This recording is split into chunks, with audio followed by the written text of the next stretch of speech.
দেখে নেব খেলার সময় শিরোনাম। সাবেক উপদেষ্টা আসিফ মাহমুদের হস্তক্ষেপে বিসিবি নির্বাচনে অনিয়ম, ভেঙে দেয়া হলো বর্তমান পর্ষদ। অ্যাডহক কমিটির প্রধান হয়ে বিসিবি সভাপতি তামিম ইকবাল। বর্তমান বিসিবি কমিটি গঠনে নির্বাচন প্রক্রিয়ায় উল্লেখযোগ্য পরিমাণের দুর্বলতা ছিল, অনিয়ম ছিল।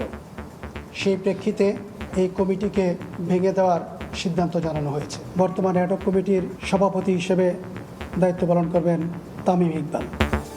দেশের ক্রিকেটের ভাবমূর্তি পুনরুদ্ধারের প্রত্যয় তামিমের, বললেন অ্যাডহক কমিটির সদস্য হলেও করা যাবে নির্বাচন। আমাদেরকে একটা দায়িত্ব দিয়ে আনা হয়েছে যে free and fair election held করা 3 মাসের মধ্যে। যতটা দ্রুতভাবে আমরা এই জিনিসটা করতে পারি আমরা ওই জিনিসটাই করব।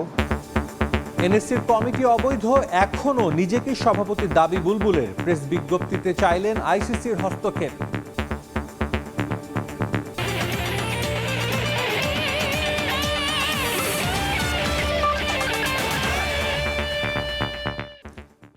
গুঞ্জনটাই সত্য হলো শেষ পর্যন্ত। বিসিবি নির্বাচনে অনিয়মের অভিযোগের প্রমাণ পেয়েছে জাতীয় ক্রীড়া পরিষদ, যার ফলশ্রুতিতে ক্রীড়া পরিষদের আইন অনুযায়ী বাংলাদেশ ক্রিকেট বোর্ডের বর্তমান কমিটি বিলুপ্ত ঘোষণা করল এনএসসি। একই সঙ্গে আগামী 3 মাস বিসিবি পরিচালনার জন্য তামিম ইকবালের নেতৃত্বে অ্যাডহক কমিটি গঠন করা হয়েছে। সাবেক ক্রীড়া উপদেষ্টা আসিফ মাহমুদ সজীব ভুইয়ার অযাচিত হস্তক্ষেপের কারণেই নির্বাচনের পরিবেশ নষ্ট হয়েছিল বলে জানান ক্রীড়া পরিচালক আমিনুল ইহসান। ৪৮ ঘন্টার নাটকীয়তার অবসান। এনএসসিতে তদন্ত প্রতিবেদন জমা পড়বার পর থেকেই চারদিকে গুঞ্জন, কতক্ষণ টিকবে বুলবুলের বোর্ড। আমিনুল ইসলাম নিজে আত্মবিশ্বাসী থাকলেও তার উপর আস্থা রাখতে পারেননি বোর্ড পরিচালকরা। একের পর এক পদত্যাগে জেরবার ছিল বিসিবি। অবশেষে আইসিসিকে জানানোর পর তদন্ত প্রতিবেদনের আদ্যপান্ত নিয়ে গণমাধ্যমের মুখোমুখি হন এনএসসির ক্রীড়া পরিচালক আমিনুল এহসান। পরে শোনান বিসিবি নির্বাচন প্রভাবিত করতে সাবেক ক্রীড়া উপদেষ্টা আসিফ মাহমুদ সজীব ভুইয়া এবং তার সঙ্গী সাথীদের কর্মকাণ্ড।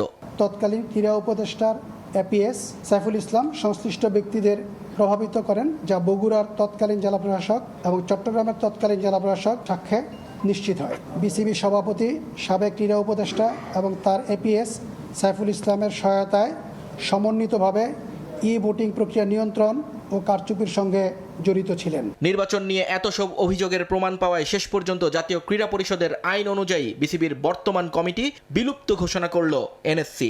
আইসিসিকে অবহিত করেই এই সিদ্ধান্ত নেওয়া হয়েছে বলে জানিয়েছে ক্রীড়া পরিষদ। বর্তমান বিসিবি কমিটি গঠনে নির্বাচন প্রক্রিয়ায় উল্লেখযোগ্য পরিমাণের দুর্বলতা ছিল, অনিয়ম ছিল। সেই প্রেক্ষিতে এই কমিটিকে ভেঙে দেওয়ার সিদ্ধান্ত জানানো হয়েছে। বিসিবির বিষয়ে আমরা আশাবাদী এবং আমরা মনে করি অবশ্যই আইসিসি এই সিদ্ধান্তকে সমুন্নত রাখবে। এদিকে আগামী 3 মাসের মধ্যে বিসিবিতে নতুন নির্বাচন দিতে একটি অ্যাডহক কমিটিও গঠন করে দিয়েছে এনএসসি, যার নেতৃত্বভার থাকছে সাবেক অধিনায়ক তামিম ইকবালের কাঁধে। বর্তমান অ্যাডহক কমিটির সভাপতি হিসেবে দায়িত্ব পালন করবেন তামিম ইকবাল।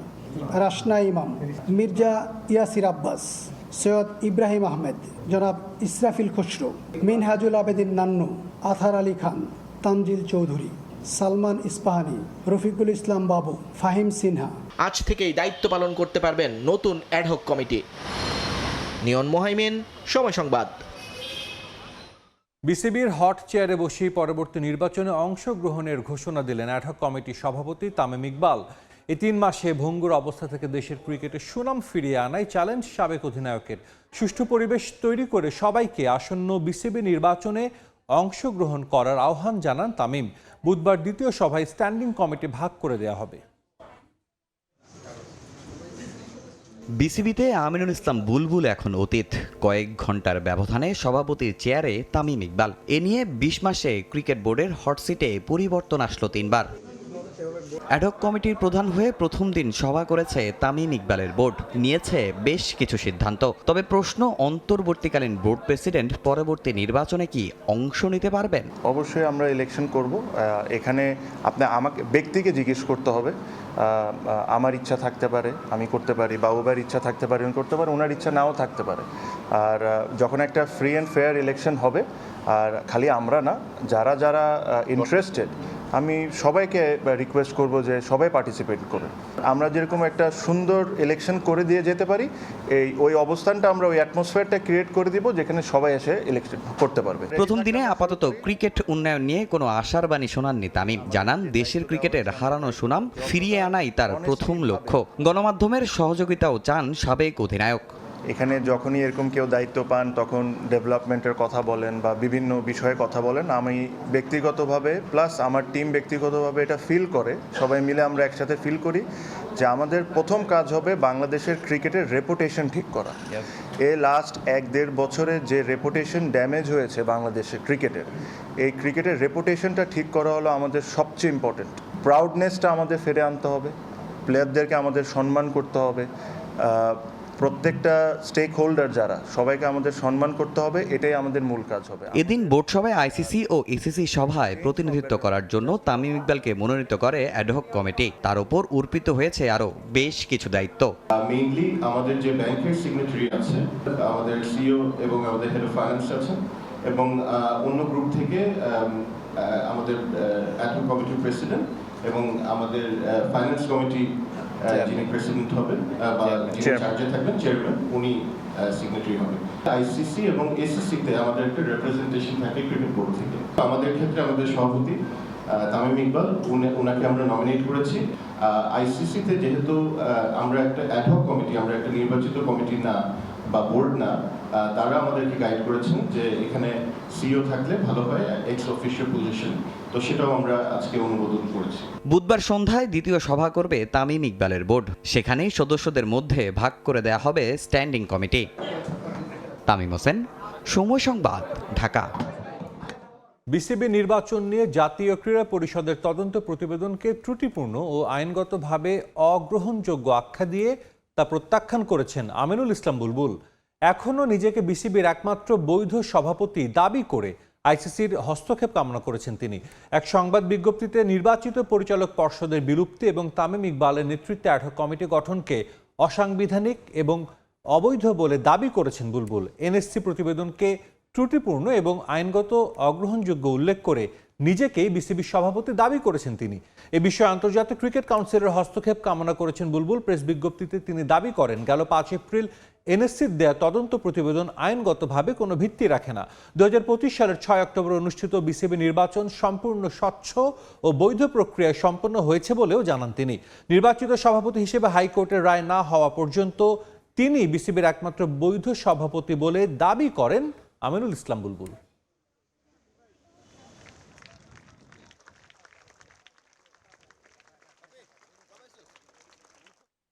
ক্রিকেট বোর্ড ইস্যুতে কথা বলতে আমাদের স্টুডিওতে আছেন সিনিয়র সাংবাদিক এম কায়সার। কায়সার ভাই, আপনাকে স্বাগত জানাচ্ছি। ঘটনাবহুল একটা দিন গেল আজকে সারাদিন।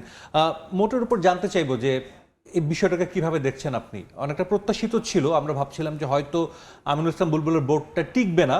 ইভেন এটা কিন্তু যখন ইলেকশন হয়েছে 6 অক্টোবর, তার 2-4 দিন পর থেকে কিন্তু সবার মধ্যে এরকম আলোচনা একটা ছিল হয়তো বা এই বোর্ড 4 বছর না, সর্বোচ্চ 1 বছর বা কেউ কেউ বলেছিল 2-3 মাস, 6 মাস টিকলো। বিষয়টা কিভাবে দেখছেন আপনি ওভারঅল যদি জিজ্ঞেস করি আপনার কাছে? দেখুন, একটা কবিতা আছে, জন্মই আমার আজন্ম পাপ। এই ক্রিকেট বোর্ডের জন্মটাই হয়েছিল একটা পাপের মধ্য থেকে, এবং যে প্রক্রিয়ায় নির্বাচনটা হয়েছিল সেটাকে যদি কেউ বৈধ, স্বচ্ছ, সুষ্ঠু বলেন, তাহলে আমি মনে করি যে তার মস্তিষ্কে কোনো ধরনের সমস্যা রয়েছে। কারণ পুরোপুরি আপনি প্রশ্নবিদ্ধ নির্বাচন, বিতর্কিত নির্বাচন, ছক সাজিয়ে নির্বাচন, কাউন্সিলর গঠন নিয়ে যে ধরনের 2 নম্বরই হয়েছিল, এটা তো রয়েছে। এবং সবচেয়ে বড় জালিয়াতি হয়েছিল আপনার ভোটিং ক্ষেত্রে। যে কায়দায় ভোটিংটা করা হয়েছিল সেটা হলো যে ভোটের আগেই আপনি কিন্তু অনেকে নির্বাচিত হয়ে গেছেন 5 তারিখ রাতে, এবং একটা হোটেল কক্ষে বসে 24 জন ভোটার একদিনে ভোট দিয়েছিলেন। সেই 2 নম্বরই করে করেছিলেন, এবং তারা আবার পরদিন ভোটের ইয়েতেও ছিলেন, ভোট কেন্দ্র ছিলেন।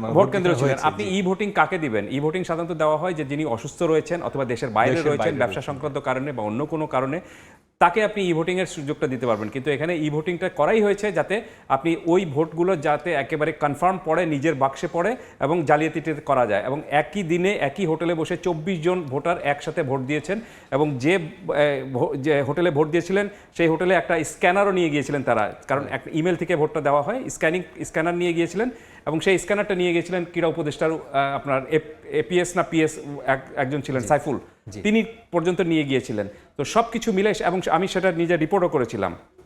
সব কিছু মিলে আমি অন্তত নিশ্চিত ছিলাম যে এই যে প্রক্রিয়া, এই নির্বাচনটা হয়েছে, এই নির্বাচনটা কোনো না কোনো একদিন মানে এর বৈধতা চ্যালেঞ্জ হবে, এবং এই চ্যালেঞ্জ হলে এই নির্বাচনটা অবশ্যই ঝুলে যাবে এবং এই বোর্ডটাই ঝুলে যাবে, এবং হয়েছে এক অর্থে তাই। আসিফ মাহমুদ সজীব ভুঁইয়ার বিরুদ্ধে কিন্তু অভিযোগটা বেশি, যিনি ক্রীড়া উপদেষ্টা থেকে আমরা দেখেছি যে এখন অনেকে বলে, এটা কিছুদিন আগে আমিনুল হক নিজেও বলেছেন তাকে নাকি ক্রিকেট মন্ত্রী বলা হয়, আমরা দেখেছি যে সোশ্যাল মিডিয়াতে এরকম লেখা হয়। আসিফ মাহমুদ সজীব ভুঁইয়াও কিন্তু সেম একই কাজ করেছেন, তিনি ক্রিকেটে বারংবার হস্তক্ষেপ করেছেন, অযাচিতভাবে হস্তক্ষেপ করেছেন, এবং তার ঘনিষ্ঠ বন্ধু তার সঙ্গে হয়তো বা পড়তেন বা তার জুনিয়র ছিলেন ইউনিভার্সিটিতে, যিনি পরবর্তীতে তার পিএস হন মোয়াজ্জেম, যার নামে একটা দুর্নীতির মামলা সম্প্রতি এখনো মনে হয় চলমান, তাকে তিনি কাউন্সিলর করেছিলেন একটা ক্লাব থেকে, যার কোনো ধরনের কোনো খেলাধুলার কোনো সংশ্লিষ্টতা ছিল না। তাকে আমরা দেখেছিলাম ইলেকশনের দিন। তো সে আসিফ মাহমুদ শুরু থেকে আমরা দেখেছি যে তার পছন্দের লোককে বসানোর জন্য কি না কি করেছে, তার এগেনস্টে কোনো ব্যবস্থা নেওয়া কি এখন সম্ভব? দেখুন, যেটি বললাম যে ছক সাজিয়ে কাউন্সিলরদেরকে নিয়ে ছক সাজিয়ে একটা নির্বাচন করা হয়েছিল, এর অন্যতম কারণটা হলো যে আসিফ মাহমুদ সজীব ভুঁইয়া যখন উপদেষ্টা ছিলেন তখন তিনি এক অর্থে চিন্তা করছিলেন বা একটা স্বপ্ন দেখছিলেন যে পরবর্তীতে যে সরকার আসবে, সেটা বিএনপির ওরিয়েন্টেড সরকার হোক বা জামাতের সরকার হোক বা যে সরকার জাতীয় সরকার হোক, সেই সরকারে তিনি একটা ভালো পোস্ট হোল্ড করবেন, এবং সেই স্বপ্নটা তার ছিল যে তিনি হয়তো ক্রীড়ামন্ত্রীও হতে পারেন। এই কারণে এইসব সংস্থাগুলোতে বা বোর্ডগুলোতে তার নিজের লোক যেন থাকে এবং তার প্রভাব যেন থাকে, এই কারণে এই নির্বাচনটাকে এই কায়দায় নির্বাচনটা করা হয়েছে। যে কারণে আপনি বললেন যে তার এপিএসকে তিনি কাউন্সিলর হিসেবে নিয়োগ দিয়েছিলেন বা ঠিক করেছিলেন, এবং আপনি লক্ষ্য করে থাকবেন যে কাউন্সিলর একবার কিন্তু আপনার কাউন্সিলরশিপটা যখন চাওয়া হয়েছিল তখন কাউন্সিলরগুলো এসেছিল, কিন্তু সেই কাউন্সিলরশিপ যখন বিসিবির পছন্দ হয়নি তখন বিসিবি চেঞ্জ করা হয়েছে, এবং চেঞ্জটা করেছে কে? বিসিবির সভাপতি নিজেই চেঞ্জ করেছেন, নিজের চিঠি দিয়ে তিনি চেঞ্জ করেছেন, যেটা তিনি তার এখতিয়ারের বহির্ভূত এবং কোনো মতেই সেটা তিনি করতে পারেন না। ভুলটা হয়েছে সেখান থেকে, এবং সেই গ্রস মিস্টেকের কারণেই ক্রিকেট বোর্ডের আজকে আমিনুল ইসলাম বুলবুলের ক্রিকেট বোর্ড একটা অবৈধ একটা বলে পরিণত হয়েছে বা আপনার এই ইস্যুর মধ্যে পড়েছে। সবচেয়ে বড় বিষয়টা হলো যে আপনি এই কাউন্সিলরশিপের যদি আরেকটু ব্যাখ্যায় যাই, তাহলে আপনি দেখবেন যে এখানে হঠাৎ করে রাতারাতি আমিনুল ইসলাম বুলবুল ঢাকা এবং নাজমুল আবেদিন ফাহিম একজন ঢাকা জেলা থেকে এবং একজন ঢাকা বিভাগ থেকে কাউন্সিলর হয়ে গিয়েছেন, অথচ সেই কাউন্সিলর সেই ঢাকা বিভাগ এবং আপনি ঢাকা জেলার কাউন্সিলর কিন্তু ছিলেন, একটাতে কাউন্সিলর ছিলেন জেসি এবং সাথিরা জাহান জেসি, এবং একটাতে ছিলেন মোহাম্মদ আশরাফুল।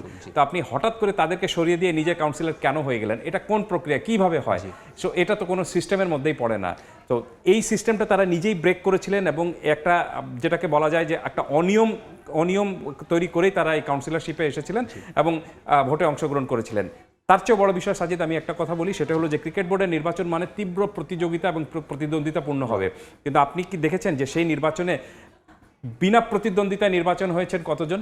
কারণটা হলো যে বাদবাকি যারা রয়েছেন তারা জানেন যে যেভাবে ছক সাজিয়ে কাউন্সিলরশিপগুলো তৈরি করা হচ্ছে তাতে এই নির্বাচনে আমি অংশ নিলেও কোনো লাভ নেই, আমি এখানে জিততে পারবো না বা প্রতিযোগিতায় বা প্রতিদ্বন্দ্বিতায় আমি আসতে পারবো না। এই কারণে তারা এই অনিয়ম দেখেই নির্বাচন থেকে সরে গিয়েছিলেন, এবং এনারা ক্রিকেট বোর্ডে যারা এসেছিলেন তারা ম্যাক্সিমাম আপনার বিনা প্রতিদ্বন্দ্বিতায় নির্বাচিত হয়ে এসেছিলেন। অনেকেই আসলে ক্রিকেটের তেমন কোনো ব্যাকগ্রাউন্ড ছিল না, বা তাদের একটা থাকে না যে একটা সংগঠক হিসেবে পরিচিতি, সেই পরিচিতি কিন্তু দেশের ক্রিকেট আঙ্গনে বা ঢাকার ক্রিকেট পাড়ায় ছিল না। একটু জানতে চাইবো আপনার কাছে, আমিনুল ইসলাম বুলবুল একটা প্রেস বিজ্ঞপ্তি পাঠিয়েছেন, আমরা সবাই সেটা নিউজ করেছি, প্রচার করছি, তিনি এখনো নিজেকে বৈধ সভাপতি হিসেবে দাবি করেছেন, আইসিসির হস্তক্ষেপ কামনা করেছেন। এখন সবার মনে একটা প্রশ্ন ঘুরছে যে আইসিসি কি বাংলাদেশ ক্রিকেটকে এখন নিষিদ্ধ করে দিতে পারে, যেটা অতীতে জিম্বাবুয়ে ক্রিকেট বোর্ড বা শ্রীলঙ্কা ক্রিকেট বোর্ডে হয়েছে? বাংলাদেশ কি কোনো নিষেধাজ্ঞা পড়তে পারে বা কোনো হুমকি রয়েছে? দেখুন, আমিনুল ইসলাম বুলবুলের এই চিঠিটা বা প্রেস বিজ্ঞপ্তিটাকে আমি এইভাবে তুলনা করতে চাই যে যখন আপনি একটা বড় সমুদ্রে পড়ে যাবেন, সমুদ্রের মধ্যে থাকবেন এবং জাহাজ ঝড়ে পড়ে যাবে, তখন আপনি বাঁচার জন্য কিন্তু খড়কুটো আঁকড়ে ধরতে চাইবেন। আমিনুল ইসলাম বুলবুলের যে প্রেস বিজ্ঞপ্তিটা, এটা কিন্তু সেটার সঙ্গেই কিন্তু তুলনাটা চলে আসছে। কারণটা হলো যে আপনি দেখবেন যে আজকে যখন প্রেস কনফারেন্স করছিলেন জাতীয় ন্যাশনাল স্পোর্টস কাউন্সিলের আপনার পরিচালক, তিনি কিন্তু জানিয়ে দিয়েছেন যে আইসিসির কাছ থেকে তারা যে এই সিদ্ধান্ত নিতে যাচ্ছেন সেটা আইসিসির কাছে তারা কিন্তু জানিয়ে দিয়েছেন। এবং আরেকটু ব্যাখ্যায় যাই, আপনি তানজিল চৌধুরী যেটা আজকে কথা বলছিলেন, যেভাবে যে প্রেস ব্রিফিং করছিলেন, সেখানেও তিনি কিন্তু বলেছেন যে আইসিসির কাছে তারা কিন্তু এই পুরো বিষয়টা জানিয়েছেন এবং আইসিসির কাছ থেকে একটা পরামর্শ পেয়েছেন। আইসিসি তাদেরকে জানিয়েছে যে তাদের ক্রিকেট বোর্ডে যেন একটা সিও থাকে বা সিও যেন প্রধান নির্বাহী হিসাবে কাউকে রাখা হতে পারে। সো তারা যে হঠাৎ করে এই বিষয়টা হয়েছে তা কিন্তু না, এটা অনেক লম্বা সময় ধরে একটা প্রি প্ল্যান চলছিল এবং এই বোর্ডটাকে চ্যালেঞ্জ করার জন্য কিভাবে কি করা যেতে পারে সেই প্রক্রিয়ার মধ্যেই কিন্তু চলছিল, এবং সেটা সবাই টের পাচ্ছিলেন, দুঃখজনক বিষয় হলো যে আমিনুল ইসলাম বুলবুল টের পাচ্ছিলেন না। সো তার উচিত ছিল যে ঘটনাগুলো ঘটছে, আপনি যদি খুব বেশি ইন্টেলিজেন্ট হন তাহলে আপনার একটা চিন্তা করতে হবে যে যখন আমাকে কেন্দ্র করে বা পারিপার্শ্বিক এই ঘটনাগুলো ঘটছে, তখন সেই ঘটনাগুলো কিন্তু ডিকোড করার মতো আপনার বুদ্ধি আপনার মধ্যে থাকতে হবে। কিন্তু সেটা যদি না করে আপনি উদাসীনভাবে বসে থাকেন এবং মনে করেন যে আমার পিছনে তো আইসিসি আছে, আমি তো বৈধভাবে এসেছি, অথচ একটা অনিয়মে ভরা নির্বাচনে করে এসে আপনি যদি মনে করেন যে আমি খুব ভালো সুষ্ঠুভাবে ভোট চালাচ্ছি, তাহলে তো এটা দিবাস্বপ্ন দেখার মতোই। এবং আমরা তো বলতে পারি যে আমিনুল ইসলাম বুলবুল 6 অক্টোবর ইলেকশনের পর যখন আসলেন, বোর্ড কিন্তু সঠিক পথে ছিল না। যদি দেখি লিগ মাঠে গড়াচ্ছে না, বাংলাদেশ দল বিশ্বকাপে খেলতে পারেনি। তিনি হয়তো কিছু ট্রেনিং প্রোগ্রামের কাজ করেছেন, যেটা তিনি আইসিসিতে করতেন, তারা হয়তো সেখানে পরিচিত লোকজন আছে, তাদেরকে হয়তো ট্রেনিং দিয়েছেন। কিন্তু মাঠের ক্রিকেট স্থবির, ক্রিকেটাররাও কিন্তু অনেক অসন্তোষ, আমাদেরকে নিজ মুখে জানিয়েছে, হয়তো বা তারা সাক্ষাৎকারে বলতে চান না বা অনেক ভয় তাদের ছিল, কিন্তু ক্রিকেটারদের মধ্যে কিন্তু একটা অসন্তোষ ছিল। আপনার কি মনে হয় সেই অসন্তোষটা এখন কেটে যাবে, বা যে একটা অচলাবস্থা ছিল সেটা কিছুটা হলেও কাটবে? আসছি আপনার এই প্রশ্নের উত্তরে, তার আগে একটা বিষয় একটু ক্লিয়ার করতে চাই। সেটি হলো যে আপনি বলছিলেন যে এই দায়ভারটা আসিফ মাহমুদ সজীব ভুঁইয়ার ঘাড়ে যাবে কিনা। আমি তো মনে করি যে যাওয়া উচিত এবং যাবে। কারণটা হলো যে প্রক্রিয়ায় তিনি ফারুক আহমেদকে ক্রিকেট বোর্ড থেকে এক অর্থে অপমান করে বের করে দিয়েছিলেন, ঠিক একই রকম ঘটনা কিন্তু ঘটেছে এখন এই আমিনুল ইসলাম বুলবুলের ক্ষেত্রে। আপনি যখন একটা ভুল করবেন তখন সেই ভুলের মাসুলের জন্য দেখবেন যে, এবং সেই প্রক্রিয়ায় কিন্তু শাস্তিটুকু আপনাকে পেতে হবে। তো এইটা অবশ্যই আমি মনে করি যে তিনি যে সময় ক্রীড়া প্রশাসন চালিয়েছিলেন সেই সময় তার সবচেয়ে বড় ভুল যদি আপনি ধরে থাকেন, তাহলে এটি একটু অন্যতম ভুল। এবং তিনি তার আশেপাশের যেসব লোক যাদেরকে নিয়ে তিনি পরিচিতভাবে কাজ করেছিলেন, তারা তার জন্য অনেক বড় সমস্যার তৈরি করেছে। যেটি আপনি বললেন যে মোয়াজ্জেম হোসেনের বিরুদ্ধে তার এপিএস, তার বিরুদ্ধে আপনার 300 কোটি টাকার মতো বোধহয় অভিযোগ রয়েছে দুদকে। তার আরেক পিএস যিনি সাইফুল, তিনিও প্রচণ্ড তার বিরুদ্ধে বিতর্ক রয়েছে। সব কিছু মিলে এই ক্লোজ সার্কিটে থাকা তার লোকজন তার জন্য কিন্তু বড় সমস্যা তৈরি করেছে। আর ফিরছি আপনার প্রশ্নের উত্তরে, যেটি আপনি বললেন যে অবশ্যই আমি মনে করি যে এই গত বোর্ডেরই সবচেয়ে বেশি প্রায়োরিটি দেওয়া উচিত ছিল আপনি ঘরোয়া ক্রিকেটকে। আপনি ক্লাবগুলোর সাথে এক ধরনের দ্বন্দ্বে জড়িয়ে পড়ে, এবং আপনার এক ধরনের ইগোস্টিক ইস্যুর মধ্যে জড়িয়ে পড়ে আপনি প্রথম বিভাগ ক্রিকেট লিগ চালু করলেন, দ্বিতীয় বিভাগ ক্রিকেট লিগ চালু করলেন, কিন্তু দলগুলো মাত্র অর্ধেক দল অংশ নিল। তো বাদ বাকি অর্ধেক যারা ছিল তাদের জন্য কি করলেন? একটা নাম কাগজে টুর্নামেন্ট করলেন, কিন্তু সেই টুর্নামেন্টের কতজন ক্রিকেটারকে আপনি টাকাটুকু দিতে পেরেছেন? ম্যাক্সিমাম ক্রিকেটাররা কিন্তু বেকার হয়ে গিয়েছিলেন। সো আপনি ক্রিকেট বোর্ড কিন্তু ক্রিকেটের জন্য, অন্য কিছুর জন্য না, কিন্তু সেই ক্রিকেটারই ক্রিকেট খেলতে পারছেন না, তাও আবার ঘরোয়া লিগের মতো ক্রিকেট। যে ক্রিকেট খেলে তারা নিজেদেরকে একটু এনহান্স করতে পারতেন, নিজেদের রুজি রোজগার করতে পারতেন, সেটাই তাদের একমাত্র আয় রোজগারের বিষয় ছিল, সেটাই বন্ধ হয়ে গিয়েছিল। এবং সেই সমস্যা 1 দিন 2 দিনের না, 6 মাস ধরে সেই সমস্যা ছিল। 6 মাস ধরে একটা লম্বা সময় চলে আসা সমস্যা যদি আপনি সমাধান করতে না পারেন, তাহলে আমি মনে করি যে Sajid, you are incapable to run the board. অবশ্যই। তামিম ইকবাল এসেছেন, তিনি প্রথম দিনই বলেছেন যে তিনি ইলেকশন করবেন। 11 সদস্যের একটা কমিটি আমরা দেখেছি। তামিম ইকবালের কাছ থেকে আপনার কি প্রত্যাশা এবং তার চ্যালেঞ্জগুলো কি? তিনি বলেছেন যে সুনাম ফেরাতে চান, তবে একই সঙ্গে আরেকটা কিন্তু চ্যালেঞ্জ রয়েছে, প্রিমিয়ার ডিভিশন ক্রিকেট লিগ। আপনার কি মনে হয় যে আমরা জানি যে বিসিবির গঠনতন্ত্র নিয়েও অনেক সমস্যা রয়েছে, এবং এনএসসির যে রিপোর্ট সেখানেও কিন্তু গঠনতন্ত্র সংশোধনের, গঠনতন্ত্র নির্বাচন প্রক্রিয়া নিয়েও কিন্তু অনেক তাদের অবজারভেশন তারা দিয়েছেন। সেক্ষেত্রে তামিম ইকবালের আসলে প্রায়োরিটি দিয়ে কোনটা কাজ করা উচিত? ক্রিকেট বোর্ডের রেপুটেশন ফেরানো, প্রিমিয়ার লিগ মাঠে গড়ানো, নাকি যেহেতু ইলেকশন 3 মাস পর সেই ইলেকশনে হাত দেওয়া উচিত আগে? কোনটা? দেখুন, আপনি রেপুটেশন ফেরানোর জন্য 3 মাস সময় খুব বড় কোনো সময় না। আপনার প্রথম যে কাজটুকু অগ্রাধিকার ভিত্তিতে তার করতে হবে দুটো কাজ। একটি হলো যে গঠনতন্ত্র ঠিক করা বিসিবির, নাম্বার 2 হলো যে আপনার ইলেকশনটা ঠিক করা এবং ইলেকশনটা সুষ্ঠু সুন্দরভাবে করা। তিনি যদি আবার জেনতেনভাবে একটা ইলেকশন করতে চান, তাহলে আজকে আমরা যেভাবে অপেক্ষায় সমালোচনা করছি, সেই সমালোচনার মুখে তাকেও কিন্তু পড়তে হতে পারে অবশ্যই। সো তার সামনে দুটো কাজ মূলত আপনার অগ্রাধিকার ভিত্তিতে করতে হবে। সেটি হলো যে আপনার নির্বাচনটা ঠিকমতো সুষ্ঠুভাবে করাটা, আর আপনার বিসিবির গঠনতন্ত্রে যে দুর্বলতা রয়েছে, যে দুর্বলতার ফোকরে আপনার অনেকে অযাচিতভাবে ক্রিকেট বোর্ডে চলে আসেন, যার ক্রিকেট ব্যাকগ্রাউন্ড নাই, যার ক্রিকেটকে যিনি কিছু দিতে পারেন না, বরঞ্চ এখান থেকে নেওয়ার জন্য উন্মুখ হয়ে থাকেন, এমন লোককে ক্রিকেটে আনাটা বন্ধ করতে হবে, নাম্বার 2। আর সবচেয়ে বড় বিষয়টা হলো যে যেটা আমরা বললাম যে আপনি ঘরোয়া ক্রিকেটকে আপনার চালু করতে হবে, এবং এই ঘরোয়া ক্রিকেট নিয়ে ক্রিকেটাররা যেন কোনোদিন আর কোনো আশঙ্কায় বা শঙ্কায় বা দুশ্চিন্তায় না ভোগেন, সেই রাস্তাটুকু তৈরি করে দিতে হবে। কারণ এই ক্রিকেটাররা যে এত লম্বা সময় ধরে খেলতে পারেননি, আপনি অনেক ক্রিকেটার কিন্তু নিজেদেরকে যে একটা এনহ্যান্স করার যে বিষয় ছিল, এক ধাপ থেকে আরেক ধাপে যাওয়ার বিষয় ছিল, সেটাও তারা করতে পারেননি। এবং সব কিছু মিলে ক্রিকেট যেভাবে এগোনোর কথা ছিল ঘরোয়াভাবে এবং আন্তর্জাতিকভাবে, কোনোভাবেই কিন্তু বাংলাদেশ ক্রিকেট সেরকমভাবে আপনার ফ্রুটফুল হতে পারেনি দেখেই আপনি এই বোর্ডের বিরুদ্ধে এত ধরনের সমালোচনা উঠেছে। অথচ আমিনুল ইসলাম বুলবুল যখন এসেছিলেন আমরা তখন কিন্তু আশায় বুক বেঁধেছিলাম, অনেক আশা ছিল। যেহেতু তিনি আইসিসির খুবই ডেভেলপমেন্ট কর্মকর্তা ছিলেন, ক্রিকেটের কিভাবে উন্নতি করতে হবে বাংলাদেশের সব ক্রিকেটের জানতেন। একজন কিংবদন্তি ছিলেন এবং তার কাছে প্রত্যাশাটা মাঠের খেলা নিয়ে যতটা ছিল মাঠের বাইরে ডেভেলপমেন্টের কথা মানে প্রত্যাশা ছিল, কিন্তু কোনোটা পূরণ তো হয়নি। এর অন্যতম আরেকটা কারণটা হলো যে তিনি he did not get a good team. তিনি একটা ভালো টিম পাননি। যে টিম নিয়ে বা যে বোর্ড নিয়ে তার চলার কথা ছিল সেখানে দেখবেন যে আপনি এক পরিচালক আরেক পরিচালকের বিরুদ্ধে আপনার দুর্নীতির অভিযোগ করছেন, আজে বাজে কথা বলছেন। এক পরিচালক আপনি ক্রিকেটারদের সম্মানী নিয়ে খুব অবজ্ঞাসূচক সুরে কথা বলছেন, কেউ ডাবের হিসাব করছেন, কেউ আপনার এত বেশি কেন পানি খায় ক্রিকেটাররা এইসব হিসাব করছেন, ব্যাটের দাম হিসাব তো এইসব হ্যাঁ ব্যাটের দাম হিসাব করছেন। সো এটার মানেটা হলো যে আপনি একটা ক্রিকেট বোর্ড পরিচালনার জন্য যেরকম দক্ষ, যোগ্য এবং সমর্থবান লোকজনদেরকে প্রয়োজন ছিল সেরকম আপনি পাননি। আপনি পেয়েছেন এখানে যে যিনি শুধুমাত্র আপনার ওই টাকা গুনতে পারেন এবং টাকা বাঁচানোর হিসাবটুকু করতে পারেন। ক্রিকেট বোর্ড তো বলেনি যে আমার টাকা বাঁচাতে হবে বা করতে হবে। 1300 কোটি টাকার আমি বলছি না যে আপনি অপচয় করবেন, কিন্তু আপনি ক্রিকেটের জন্য খরচ কেন করবেন না? তাহলে ক্রিকেট টাকা জমিয়ে লাভ কি? ক্রিকেটের মাধ্যমে এসেছে এক্স্যাক্টলি রাইট। সেই কারণে আমি বলছি যে আপনি ক্রিকেট বোর্ড হওয়া উচিত আপনি ক্রিকেটারদের স্বার্থে, ক্রিকেটের স্বার্থে। সেটা কিন্তু গত 6 মাসে ছিল না। তামিম ইকবালের লাস্ট একটা প্রশ্ন আপনার কাছে করতে চাই। তামিম ইকবালের নেতৃত্বাধীন যে 11 সদস্যের কমিটি রয়েছে এর মধ্যে অনেকেই, মেজরিটি যদি আমরা বলি, যারা ক্রিকেট বোর্ড সংশ্লিষ্ট বা ক্রিকেট বোর্ডে অতীতে কাজ করেছেন বা ক্রিকেটের সংশ্লিষ্ট, তাদের কাছ থেকে আপনার কি এক্সপেকটেশন এবং আপনার কি মনে হয় যে তারা স্মুথলি রান করতে পারবে? তার আগে বলি যে এই 11 জনের মধ্যে 4 জনকে কিন্তু আপনি খুব দেখে আমি একটু অবাক হয়েছি। 4 জনের মধ্যে 3 জন হলেন গিয়ে আপনার এক মন্ত্রীর ছেলে এবং একজন মন্ত্রীর স্ত্রী। আমি জানি না কোন ব্যাকগ্রাউন্ডে বা কি কারণে তারা এই বোর্ডে এসেছেন এখানে। আর বাদবাকিদের কথা যদি বলি তাহলে বাদবাকিরা সবাই কিন্তু চেনামুখ এবং আমাদের খুব পরিচিত, এবং তারা আমরা জানি যে তারা ক্রিকেট বোর্ডে তারা আগেও ছিলেন। আপনি ফারুক আহমেদের বোর্ডে কিন্তু ছিলেন আপনার ফাহিম সিনহা, তানজিল ছিলেন আগের বোর্ডে, সালমান ইসমানি তিনি কিন্তু আপনি লম্বা সময় ধরে ক্রিকেটের জন্য তার অবদান রয়েছে।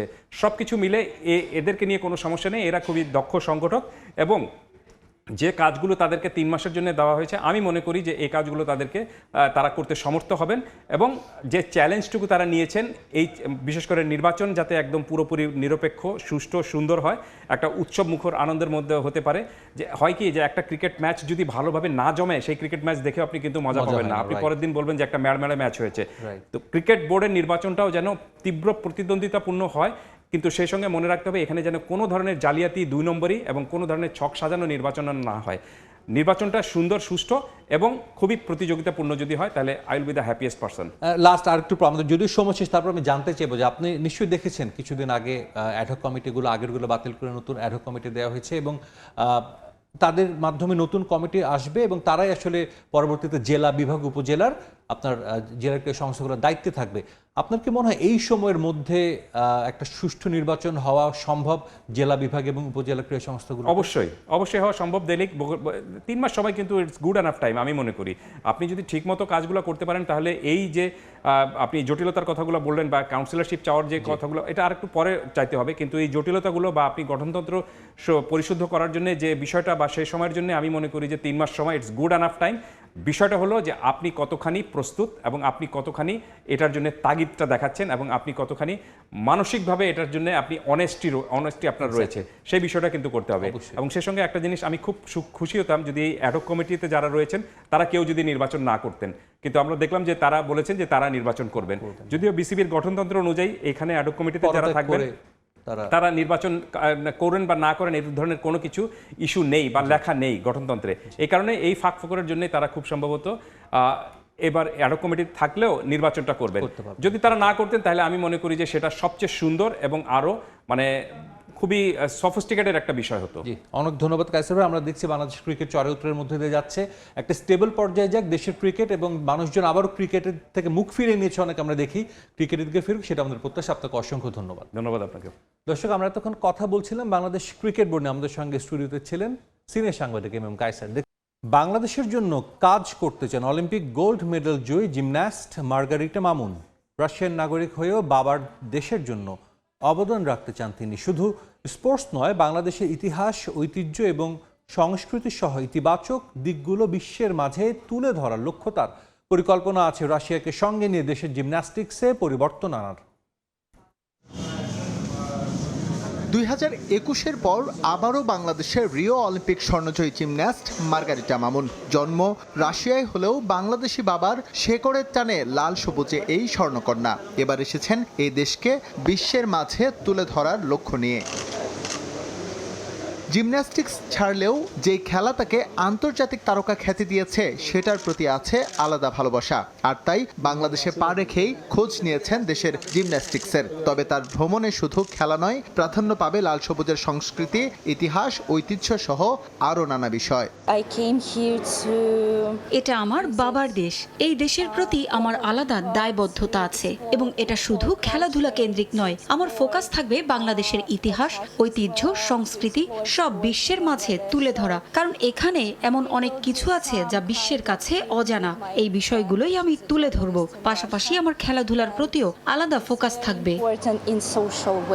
ওয়ার্ল্ড জিমন্যাস্টিক্সের রাশিয়ানদের ব্যাপক সুখ্যাতি, বিপরীতে বাংলাদেশ যেন ঠিক ততটাই পিছিয়ে। এই জায়গায় গুরুত্ব দিচ্ছেন মার্গারিটা মামুন। রাশিয়ার কাছ থেকে এই ডিসিপ্লিনে কিভাবে উপকৃত হতে পারে বাংলাদেশ তা নিয়ে কাজ শুরু করেছেন তিনি। সহযোগিতা নিচ্ছেন বাংলাদেশে নিযুক্ত রাশিয়ান হাই কমিশনারের কাছ থেকে।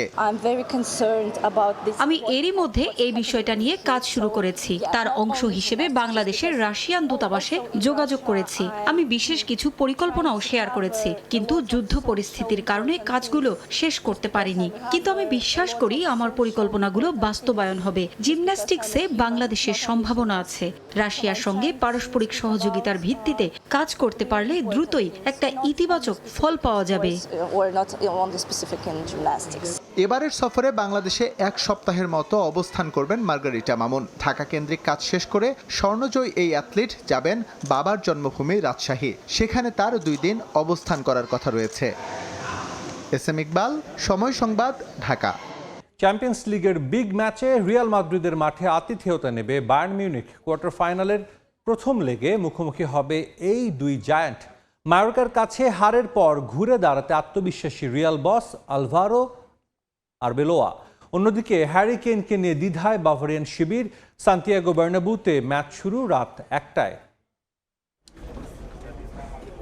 ফুটবল দর্শন আপনার যেমনই হোক না কেন, আজ রাতের দ্বৈরথ মনোযোগ কাটতে বাধ্য।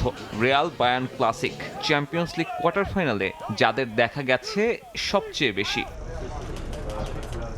লিগে মায়োর্কার কাছে হারলেও কোচ হিসেবে দারুণ রেকর্ডের সামনে আলভারো আরবেওলা। চ্যাম্পিয়ন্স লিগে নিজের প্রথম 5 নকআউটের 5টাতেই জয়ের রেকর্ড।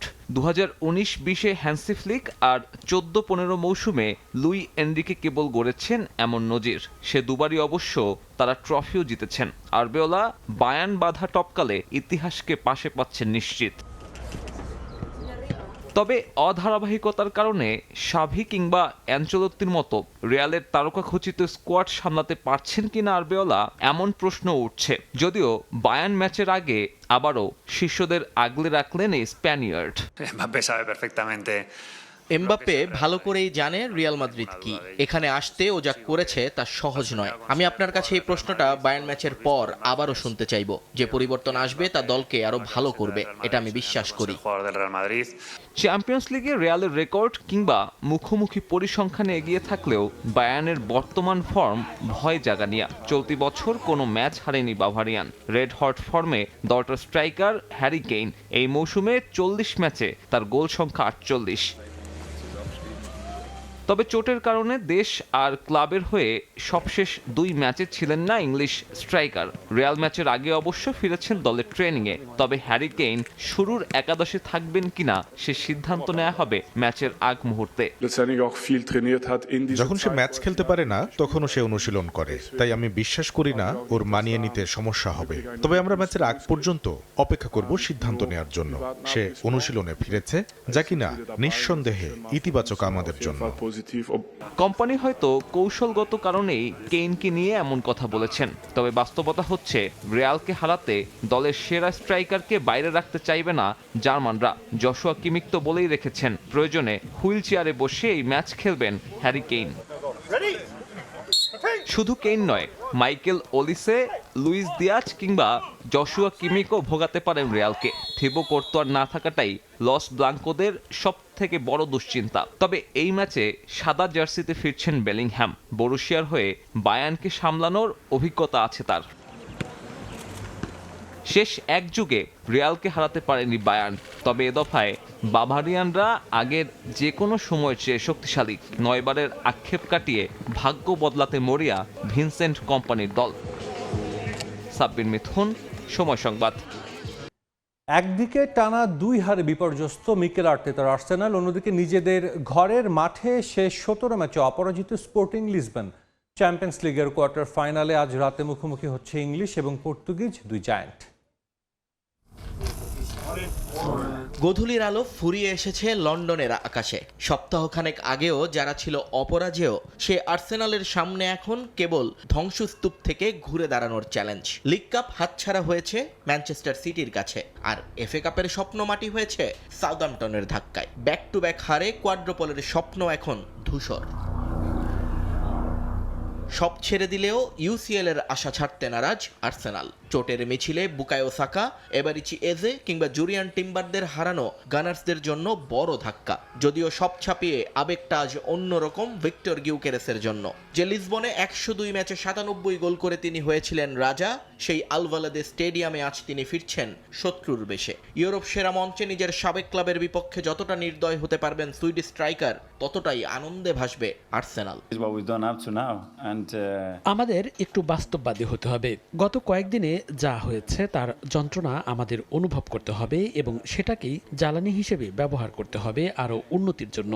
আমরা কেন হেরেছি সেটা জানি। ফুটবল মাঝে মধ্যে আমাদের পরিচয় বা আইডেন্টিটির জন্যই আমাদের শাস্তি দেয়, তবে আমরা যেখানে আজ দাঁড়িয়ে আছি তার পেছনেও শক্ত কোনো কারণ আছে। আর্সেনাল যখন ক্ষতে প্রলেপ দিতে ব্যস্ত, স্পোর্টিং লিসবন তখন রক্ত পিপাসু। ঘরের মাঠে শেষ 17 ম্যাচে জয়ের রেকর্ড যাদের সঙ্গী, তারা ভয় পায় না কাউকেই। বোডো গ্লিমটের বিপক্ষে 3-0 গোলে পিছিয়ে থেকেও 5-0 গোলের জয় নিয়ে ফিরে আসা এই লিসবন আজ চায় আরও এক অলৌকিক কিছু। কোচ রুই বোর্গেসের চোখে মুখে কোনো ভয় নেই, কেবলই আছে আগুন, যাতে তিনি পুড়িয়ে ফেলতে চান আর্তেতা বাহিনীকে। আমরা বিশ্বাস করি অসাধারণ কিছু করার ক্ষমতা আমাদের আছে। আলভালাদে স্টেডিয়ামের দর্শকদের যে জাদু, তা আবারও আর্সেনালের মতো বড় দলের বিপক্ষে আমাদের শক্তি যোগাবে। আমি বলবো না কি ফেভারিট, তবে আর্সেনাল এই মুহূর্তে ইউরোপের সেরা 2-3টি দলের মধ্যে একটি। কিন্তু আমাদের নিজেদের অস্ত্র আছে এবং সমর্থকদের শক্তি দিয়ে আমরা তাদের জয় করতে চাই। পরিসংখ্যান বলছে মুখোমুখি লড়াইয়ে লিসবনের চেয়ে অনেকটাই এগিয়ে আর্সেনাল, কিন্তু এবারের মৌসুমে লিসবনের দুর্গ জয় করার অসাধ্য সাধন করতে পারেনি কেউ। আজ রাতে তাই কেবল ফুটবল নয়, লড়াইটা হবে অস্তিত্বের। নিয়ন মুহাইমিন, সময় সংবাদ। 5 জুন সান মারিনোর বিপক্ষে ফিফা প্রীতি ম্যাচ খেলবে বাংলাদেশ জাতীয় ফুটবল দল। খেলা হবে সান মারিনোতে, সংবাদ বিজ্ঞপ্তি দিয়ে নিশ্চিত করেছে ফুটবল ফেডারেশন। সান মারিনো বিশ্বের 5ম ক্ষুদ্রতম দেশ। সম্পূর্ণভাবে ইতালির ভেতরে অবস্থিত দেশটি ফিফা র্যাঙ্কিংয়ে বাংলাদেশের চেয়ে বেশ পিছিয়ে 211তম স্থানে আছে মারিনো। সেখানে লাল সবুজের অবস্থান 181তম স্থানে। ইউরোপের কোনো দেশের সঙ্গে খেলার অভিজ্ঞতা অর্জন করতেই র্যাঙ্কিংয়ে পিছিয়ে থাকা দলের সঙ্গে ম্যাচ আয়োজনের সিদ্ধান্ত নিয়েছে ফেডারেশন। বাফুফের পক্ষ থেকে ইউরোপে প্রথমবারের মতো ম্যাচ খেলার দাবি করা হলেও 2000 সালে ইংল্যান্ডে ভারত পাকিস্তানের সঙ্গে ত্রিদেশীয় সিরিজ খেলেছিল বাংলাদেশ। 11 জুন শুরু হবে ফিফা ফুটবল বিশ্বকাপ। তার আগেই জুন উইন্ডোতে এ ম্যাচ খেলবে বাংলাদেশ দল।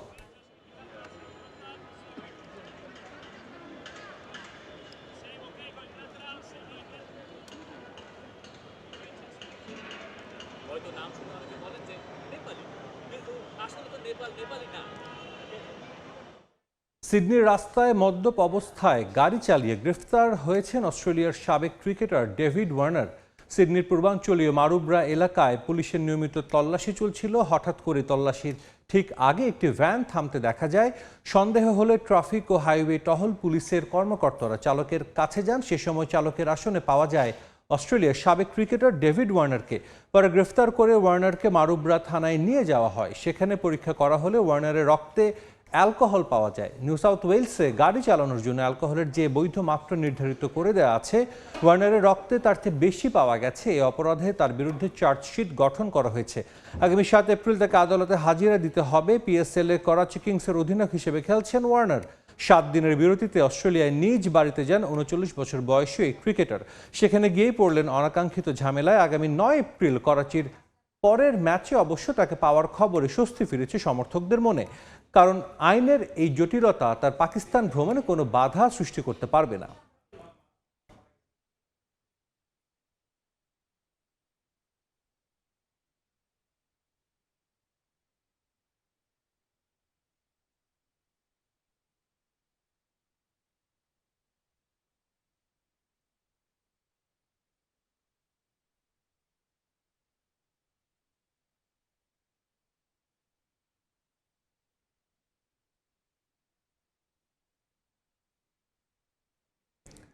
লিওনেল মেসিকে নিয়ে ভক্তদের ভুল ভাঙালেন কিলিয়ান এমবাপে। ফ্রেঞ্চ তারকার কাছে মেসি মানে অসম্ভব এক ফুটবলার।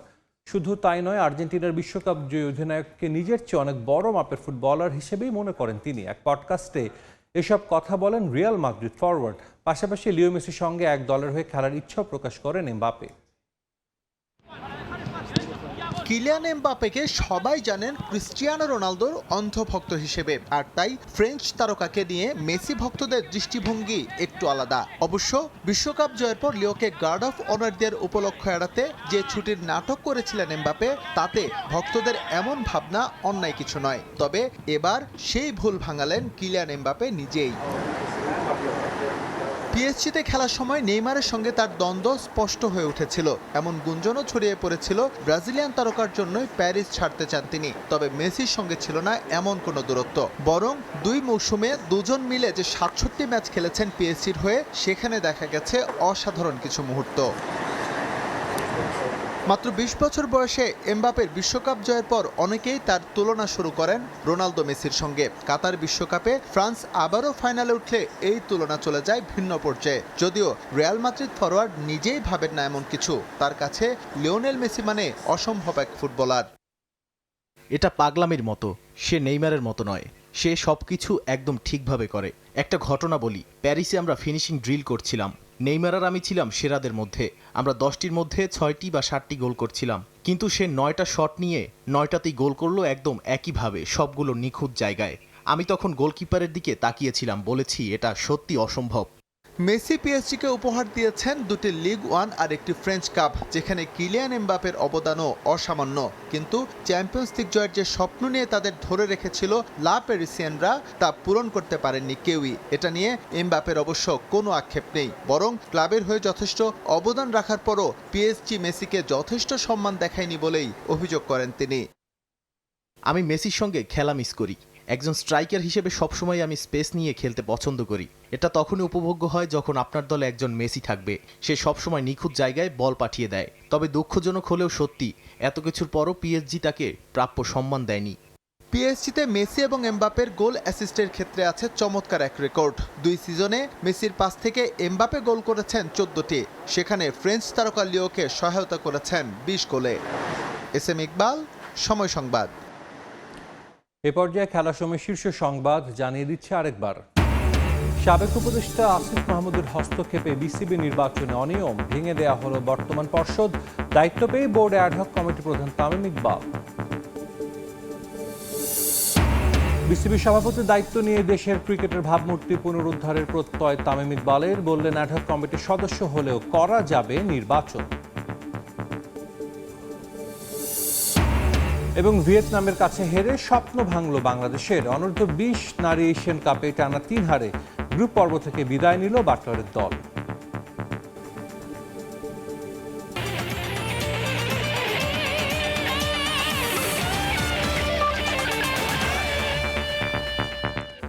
এই ছিল খেলার সময়।